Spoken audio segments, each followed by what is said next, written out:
Hoxe, día 22 de abril, celébrase o Día Internacional da Madre Terra.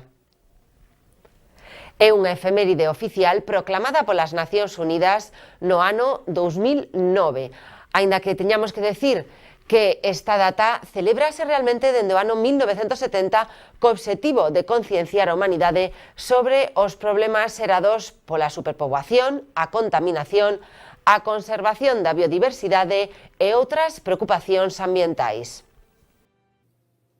Mais, se temos en conta a interdependencia que existe entre a Terra e os seres vivos, e concretamente co home, decatarémonos de que todos os grandísimos problemas medioambientais, a destrucción dos océanos, a contaminación atmosférica, a pérdida de biodiversidade, a superpoboación, son a causa, basicamente, das actividades e das actuacións que teñen lugar de parte do home.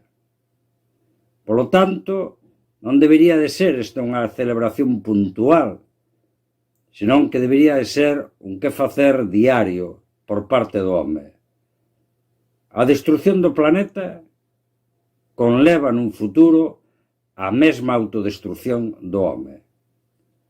Estamos nunha fase, estamos nun período da humanidade no que se está a sufrir unha peste, unha grandísima pandemia, a pandemia do COVID-19.